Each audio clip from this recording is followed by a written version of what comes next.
الحمدللہ رب العالمین الصلاۃ والسلام علی رسول الامین وعلی آلہ وصحبہ اجمعین وعلی من تبعہم بإحسان الی یوم الدین اما بعد فقد قال اللہ تعالی فی القرآن المجید اعوذ باللہ من الشیطان الرجیم بسم اللہ الرحمن الرحیم انما المؤمنون الذین آمنوا باللہ ورسولہ ثم لم یرتابوا وجاہدوا باموالہم وانفسہم فی سبیل اللہ اولئک هم الصادقون۔ صدق اللہ مولانا العظیم۔ محترم بزرگوں، عزیز ساتھیوں اور پیارے نوجوان ساتھیوں، السلام علیکم ورحمۃ اللہ وبرکاتہ۔ گزشتہ چند جمعوں سے آپ کے سامنے حضرت ابو بکر صدیق رضی اللہ تعالیٰ عنہ کی مناقب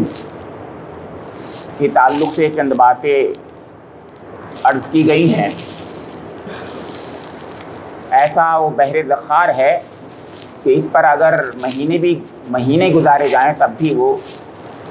ختم نہیں ہوگا ان کا بیان، لیکن پھر بھی میں عرض کرنا چاہوں گا آج بھی کچھ باتیں اس سلسلے میں۔ حضرت ابو بکر صدیق رضی اللہ تعالیٰ عنہ کے بارے میں امت مسلمہ کا یہ فیصلہ ہے، افضل البشر بعد الانبیاء بالتحقیق، خلیفۃ رسول اللہ ابو بکر صدیق رضی اللہ تعالیٰ عنہ، یعنی امت محمدیہ علی صاحبہ الصلاۃ والسلام میں یہ تحقیق کے ساتھ بات متفق علیہ ہے کہ افضل البشر بعد الانبیاء، انبیاء کے بعد افضل البشر جو ہیں وہ حضرت ابو بکر صدیق رضی اللہ تعالیٰ عنہ ہیں۔ یعنی اللہ رب کریم نے اپنے کلام میں اپنے انبیاء کرام کو جو مقام دیا ہے، ظاہر ہے وہ مقام تو اعلیٰ ترین مقام ہے، لیکن فالوورز میں اس کے، ان انبیاء کرام کے فالوورز میں، متبعین میں، پیروں میں، تمام پیروان انبیاء میں حضرت ابو بکر صدیق رضی اللہ تعالی عنہ کا جو مقام ہے وہ مقام ظاہر سب سے افضل ہے بعد الانبیاء بالتحقیق۔ یہ مقام صرف ایسے ہی نہیں ہے، میں نے ایک سورہ حجرات کی ایک آیت آپ کے سامنے پڑھی ہے، ابھی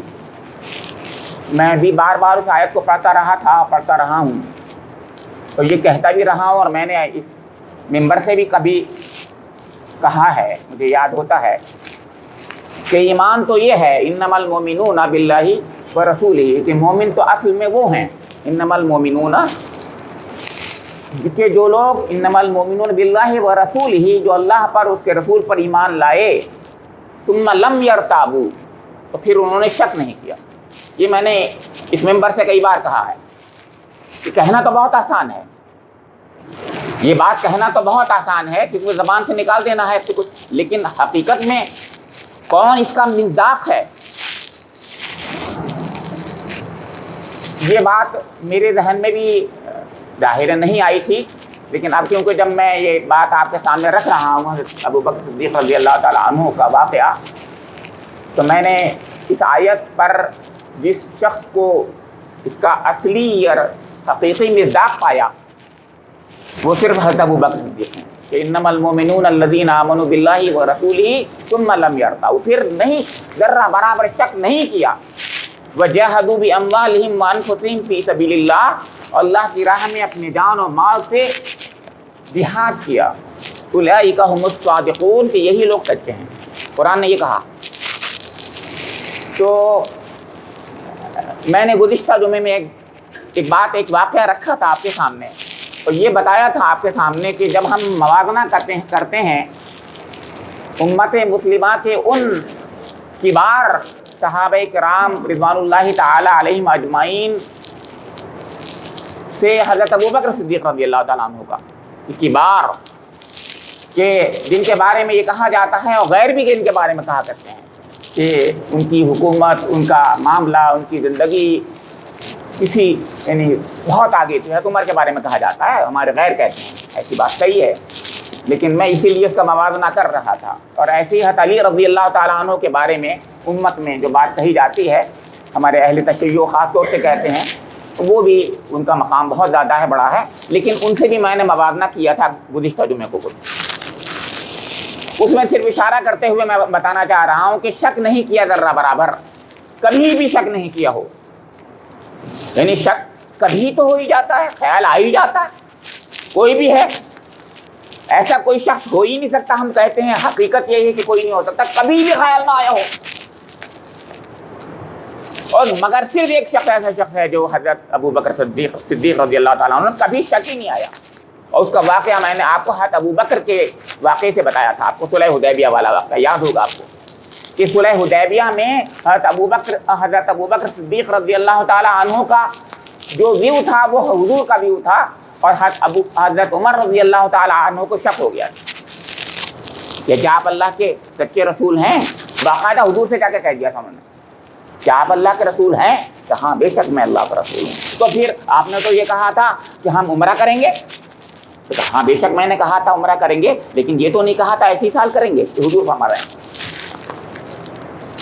انشاءاللہ ہم کریں گے، ضرور تم کرو گے، اگلے سال کریں گے۔ ایسے ہی حضرت ابو بکر سے جب یہ بات کہی گئی، انہوں نے ایگزیکٹلی یہی کہا کہ بے شک وہ اللہ کے رسول ہیں۔ تو پھر انہوں نے یہی کہا حضرت عمر نے کہ کیا انہوں نے یہ نہیں کہا تھا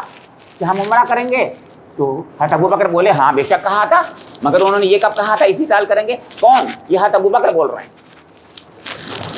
یہ کون ہے؟ یہ ایمان کس کا ہے؟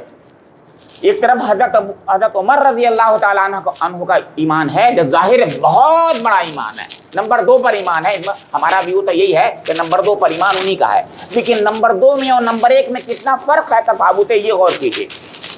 کتنا بڑا فرق ہے۔ یہ بتانے کے لیے میں آپ کو سامنے رکھ رہا ہوں کہ دونوں ایمانوں میں کتنا بڑا فرق ہے، نمبر 1 میں اور نمبر 2 میں، 2 درجوں میں کتنا بڑا فرق ہے، جن کو 2 جنت کے 2 درجے ملیں گے۔ نمبر 1 کا درجہ ظاہر حضرت ابو بکر کا ہے، تو نمبر 2 کا درجہ حضرت عمر کا ہے، تو حضرت عمر اور حضرت ابو بکر کے درمیان میں درجے میں تفاوت کتنا ہے ایمان، شک کر گیا۔ اس کے بعد آپ کو معلوم ہوگا کہ زندگی بھر توبہ کرتے رہے، نوافل پڑھتے رہے، صدقات کرتے رہے، یہ بات آتی ہے حضرت عمر رضی اللہ تعالیٰ عنہ کی سیرت پاک سے ثابت ہے کہ وہ زندگی بھر روتے رہے، توبہ کرتے رہے کہ میں نے ایک بار شک کر لیا تھا، نوافل پڑھتے رہے، صدقہ کرتے رہے، توبہ کرتے رہے کہ اللہ نے اگر پوچھ لیا تو کیا ہوگا۔ تو میں عرض کر رہا تھا کہ سبقت الی الایمان میں سب سے پہلے ایمان لانے والے میں تو میں ذکر کر چکا، سبقت الی الخیر کا قصہ سناتا ہوں آج میں آپ کو۔ سبقت الی الایمان کا تو میں بتا چکا، سب سے پہلے ایمان لانے والے حضرت ابو بکر تھے مردوں میں، یہ بات بار بار کہہ چکا میں۔ عورتوں میں حضرت خدیجہ رضی اللہ تعالیٰ عنہ، بچوں میں حضرت علی، غلاموں میں حضرت زید رضی اللہ تعالیٰ عنہ۔ میں عرض کر رہا ہوں کہ سبقت الی الخیر، کہ یہ دین، یہ اسلام جس چیز کی طرف بلاتا ہے اور کہتا ہے کہ تم کرو، ان کرنے والوں میں سب سے زیادہ کرنے والا، سب سے پہلے کرنے والا کون ہے؟ حضور کی امت میں ایک واقعہ ہے، حضور نبی اکرم صلی اللہ تعالیٰ علیہ وآلہ وسلم فجر کے بعد سلام پھیرنے کے بعد آپ نے پوچھا کہ کیا کوئی شخص ہے آج جس نے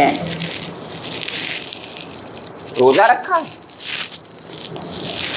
حضرت عمر بھی تھے، وہ پہلے بول جاتے تھے۔ حضرت عمر رضی اللہ تعالیٰ عنہ بولے یا رسول اللہ میں نے نیت تو کی تھی، لیکن میں نے آج یہ نیت کی ہے رات میں کہ میں روزہ نہیں رکھوں کسی وجہ سے، آج میں نے روزہ نہ رکھنے کی نیت کی ہے۔ نفل روزوں کی بات ہو رہی ہے۔ حضرت ابو بکر رضی اللہ تعالیٰ عنہ نے کہا یا رسول اللہ میں نے آج روزہ رکھنے کی نیت کی ہے۔ اپنی حضور نبی اکرم صلی اللہ تعالیٰ علیہ وآلہ وسلم نے دوسری بات فرمائی کہ آج اس شخص نے جنازہ میں شرکت کی ہے۔ حضرت عمر پہلے ہی بول پڑے یا رسول اللہ ابھی تو فجر کی نماز ہوئی ہے، ابھی نماز پڑھنے ہم آئے ہیں، ابھی جنازے کی شرکت کیسے کر سکتے ہیں؟ جو غور کیجیے آپ۔ حضور خاموش رہے تو حضرت ابو بکر صدیق رضی اللہ تعالیٰ عنہ نے کہا یا رسول اللہ میں نے جنازے میں شرکت کی ہے آج۔ میں آ رہا تھا جب نماز پڑھنے کے لیے تو راستے میں جنازہ ملا، میں نے اس میں شرکت کی، اس میں کندھا لگا دیا ہے۔ دیکھنے لگے حضرت عمر رضی اللہ تعالیٰ عنہ۔ تیسری بات حضور نے فرمایا کہ آج اس شخص نے صدقہ دیا ہے آج۔ حضرت عمر پھر بول پڑے، ہم تو ابھی مسجد میں آئے ہیں، مسجد میں ابھی تو دن نکلا بھی نہیں ہے، ظاہر ہے اندھیرا ہی ہوتا ہے فجر میں ہے، ابھی تو کام شروع ہوگا، دن کا آغاز ہو رہا ہے، تو ابھی کیسے ہو سکتا ہے صدقہ، کیسے کر سکتے ہیں ہم؟ حضور خاموش رہے۔ حضرت ابو بکر صدیق رضی اللہ تعالیٰ عنہ نے فرمایا کہ یا رسول اللہ میں نے صدقہ کیا۔ کہنے کہ کیسے؟ یہ حضرت عمر بول پڑے ہوں گے کہ کیسے؟ تو انہوں نے کہا ایسا ہے کہ جب میں راستے میں آ رہا تھا تو ایک سائل ملا، جب سائل ملا تو عبد الرحمن کے بیٹے کے ساتھ میں آ رہا تھا، اس کے ہاتھ میں روٹی کا ٹکڑا تھا ایک۔ عبد الرحمن ان کے صاحبزادے ہیں ابو بکر کے، ان کا بیٹا انگلی پکڑ کر جیسے وہ لا رہے تھے ان کو، تو اس بچے کے ہاتھ میں روٹی کا ٹکڑا تھا۔ ایک سائل تھا جو سائل نے کہا کہ اللہ کے نام سے کچھ دے دو، تو میں نے وہ روٹی کا ٹکڑا اپنے پوتے سے لے کر کے اس کو دے دیا۔ حضور نے فرمایا چوتھی بات، کون شخص ایسا ہے جس نے آج کسی مریض کی عیادت کی ہے؟ ہاں تمہارے پھر بول پڑے یہی بات کہ یا رسول اللہ ایسے کیسے ہو سکتا ہے، ہم تو یہ نماز پڑھنے آئے ہیں، ابھی اور کوئی کام ہی نہیں ہوا ہے، سب سے پہلے یہی عمل کیا ہم نے، نماز پڑھی ہے۔ تامل کے بعد حضرت ابو بکر صدیق رضی اللہ تعالیٰ عنہ نے فرمایا یا رسول اللہ میں نے آج مریض کی عیادت بھی کی ہے۔ 4 عمل کر رہے ہیں، 4 عمل، غور کیجئے، ایک ہی دن میں فجر سے پہلے پہلے۔ تو کہنے کے کیسے؟ یہ تمہارے ہوں گے جنہوں نے پوچھا ہوگا کیسے کر لی تم نے؟ تو انہوں نے کہا ایسا تھا، راستے میں جب میں آ رہا تھا مجھے معلوم ہوا کہ عبد الرحمن بن عوف رضی اللہ تعالیٰ عنہ کو تکلیف ہو گئی، درد ہو گیا ہے، کچھ پریشانی، مرض ہو گیا ہے، درد ان کے ہو گیا ہے کہیں، تو میں نے سوچا کیوں نہ عیادت بھی کر لوں، اس کے بعد میں جا کر کے نماز میں شریک ہو جاؤں، تو میں درمیان میں عیادت کرتا ہوا آیا۔ اور کیجیے آپ، سوچیے آپ، تو حضور نے فرمایا جو یہ 4 عمل کرے گا جنت کی اس کو بشارت۔ اب آپ غور کر رہے ہیں، حضرت عمر بھی بول رہے ہیں درمیان میں، اور ہر بات میں کہہ رہے ہیں یہ کیسے ہو سکتا ہے، حضرت ابو بکر کہہ رہے ہیں میں نے کیا ہے۔ 4 اعمال فجر سے پہلے کر لی ہوں، اسے کہتے ہیں سبقت الخیر۔ سبقت الخیر میں سب سے آگے حضرت ابو بکر صدیق رضی اللہ تعالیٰ عنہ۔ سبقت دخول الجنہ، جنت میں دخول میں سبقت کے بارے میں بتا دوں آپ کو، یہ تو آپ کو معلوم ہے، بار بار یہ بات آ چکی ہے کہ ایک شخص وہ ہوگا جو نماز کی وجہ سے جنت میں جائے گا، باب الصلاۃ سے جائے گا، روزے کی زیادتی کی وجہ سے، نوافل روزے کی زیادتی کی وجہ سے جنت باب الریان کے تھرو جائے گا، اور باب الصدقات اور فلاں جنت دروازے جتنے بھی ہیں جنت کے ان سے جائے گا۔ تو حضرت ابو بکر نے، آپ کو یاد ہوگا وہ قصہ بہت ہی مشہور ہے، کیونکہ کیا اللہ کے رسول کوئی ایسا بھی شخص ہوگا جو ہر دروازے سے جائے گا؟ تو حضور نے فرمایا کہ مجھے امید ہے ابو بکر کہ تم ہوگے وہ جو ہر دروازے سے جائے۔ یہ تو بات ہوئی ہر دروازے سے جنت کی جانے کی۔ ایک بات اور ہے جو میں کہنا چاہتا ہوں، وہ ہے سبقت کے بارے میں۔ حضور نے فرمایا کہ ابو بکر سب سے پہلے جنت میں جائیں گے، میری امت میں سب سے پہلے جنت میں جانے والے ابو بکر ہوں گے۔ غور کیجیے آپ، سب سے پہلے جنت میں جانے والے، ہر دروازے سے جنت میں جانے والے، کبھی شک نہ کرنے والے جو ہیں حضرت ابو بکر صدیق رضی اللہ تعالیٰ عنہ۔ افضل البشر بعد الانبیاء بالتحقیق کی یہ عین مصداق بات ہے، بالکل آپ ہیں مصداق اس کے۔ باتیں تو بہت سی ہیں، اس کے بعد میں ایک بات اور عرض کر دوں کہ اگر آپ خلیفۃ رسول اللہ ہیں، اللہ کے رسول کے خلیفہ ہیں، یعنی نائب ہیں اور بعد میں آئے ہیں، سب سے پہلے خلیفہ ہیں اگر، تو اس کے بارے میں کچھ لوگ کہتے ہیں کہ نص سے ثابت کی بات یہ، یا جو ہے یہ امت نے فیصلہ کیا، تو دونوں ویوز ہیں، نص سے بھی ثابت ہے اور امت نے بھی فیصلہ کیا۔ حضور نبی اکرم صلی اللہ تعالیٰ علیہ وآلہ وسلم نے مرد الوفات میں ایک دن نہیں 7 دن حضرت ابو بکر صدیق رضی اللہ تعالیٰ عنہ کو حکم دیا کہ ابو بکر نماز پڑھائیں، ایک دن نہیں، اس لیے کہ ایک بار 2 بار تو کئی صحابہ کرام کے بارے میں بات آتی ہے کہ وہ پڑھا دی نماز، کئی بار آتی ہے بات۔ حالانکہ ایک واقعہ اور ہے مرد الوفات سے بہت پہلے کا کہ حضور نبی اکرم صلی اللہ علیہ وسلم کو کسی فیصلے کے تعلق سے جانا پڑا باہر، کہیں پر کوئی معاملہ مقدمہ کوئی بات آ گئی تھی، تو حضور نے یہ فرمایا تھا کہ دیکھو میں اگر ظہر کے وقت تک نہ آؤں تو ابو بکر سے کہنا نماز پڑھا دیں۔ چنانچہ اتنی دیر ہو گئی، حضرت ابو بکر صدیق رضی اللہ تعالیٰ عنہ کھڑے ہو گئے اور اتنی دیر میں حضور تشریف لے آئے، تو پھر آپ کو معلوم ہوگا کہ وہ آ کر کے حضور تو پیچھے کھڑے ہونے لگے تھے، لیکن لوگوں نے آواز دینا شروع کر دی، مختلف قسم کی آواز سیٹیاں بجانی شروع کر دیں، تو پھر وہ پیچھے ہٹ گیا، حضور آگے آ گئے۔ تو حضور نے فرمایا سیٹی ویٹیاں مت بجایا کرو، بلکہ سبحان اللہ کہہ دیا کرو۔ بہرحال تو اس کے بارے میں یہ کہا ابو بکر صدیق رضی اللہ، اے ابو بکر تم وہیں رہتے، آگے ہی رہتے، حضور فرما رہے ہیں تم آگے ہی رہتے۔ کہنے کہ اب وہ کہاں تک یہ مجال کہ اللہ کے رسول کے میں آگے ہو جاؤں، یہ ہو ہی نہیں سکتا تھا۔ یہ کہا انہوں نے اس وقت میری ابو کہا کہ بیٹے کی یہ مجال کہ میں آگے ہو جاؤں اللہ کے رسول کے ہوتے ہوئے، یہ تو ہو ہی نہیں سکتا۔ لیکن جب حکم دیا مرد الوفات میں تو پھر حکم مانا، حالانکہ حضرت عائشہ صدیقہ رضی اللہ تعالیٰ نے بار بار مختلف طریقوں سے کہا کہ یا رسول اللہ وہ روتے بہت زیادہ ہیں، ان سے پڑھا نہیں جائے گا، ان کی آواز نہیں نکلتی، تو حضور نے ناراضگی کا اظہار کیا تو تم ایسی کہہ رہی ہو جیسے یوسف کے سامنے ان عورتوں نے کہا تھا، اتنے ناراضگی کا اظہار کیا، کہو ابو بکر سے نماز پڑھائیں۔ تو میں عرض کر رہا تھا 7 دن جس شخص نے نماز پڑھائی ہے وہ کون ہو سکتا ہے؟ اس کا مطلب یہی تو ہے اشارہ نص قطعی سے حضور کے عمل، حضور کا حکم ہے کہ آپ میرے بعد جو ہیں خلیفہ ہوں گے، یہی تو مطلب اس کا ہے۔ اور بہت سے واقعات ہیں، ایک واقعہ کہہ کر میں بات ختم کر دوں گا کہ حضور نبی اکرم صلی اللہ علیہ وسلم نے ایک بار ایک خواب دیکھا، کہ آپ نے فرمایا کہ میں نے ایک خواب دیکھا ہے، وہ یہ کہ میں ایک جگہ پر ایک مقام پر گیا ہوں، وہاں پر کنواں ہے، کنویں کے قریب جو ہے ایک ڈول رکھا ہوا ہے، تو اس ڈول سے میں نے چند ڈول نکالے، جتنا نکال سکتا تھا اللہ تعالیٰ نے جتنا چاہا مجھ سے نکل پائے ڈول۔ پھر اس کے بعد ابو بکر آئے، انہوں نے جب اس کو ڈول کو اٹھایا تو ہاتھ ان کے کانپنے لگے، لیکن بہرحال انہوں نے بھی 1-2 ڈول نکال لیے۔ پھر اس کے بعد حضرت عمر رضی اللہ تعالیٰ عنہ آئے تو وہ ڈول پڑ گیا، مگر انہوں نے اس کو زور سے اٹھایا کہ اس میں کوئی کسی قسم کی کوئی کمزوری نہیں ہوئی، اور انہوں نے اٹھا کر کے اس کو رکھ دیا۔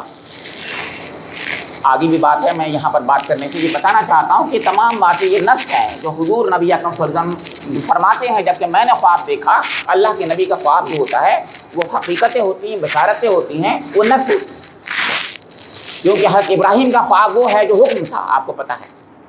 حضرت یوسف کا خواب، حضرت یوسف یہ کہتے ہیں وہی ہوتا ہے جائے، تو اللہ کے نبیوں کا خواب جو ہوتا ہے وہ وہی ہوتا ہے جو اللہ تعالیٰ کی طرف سے آتا ہے۔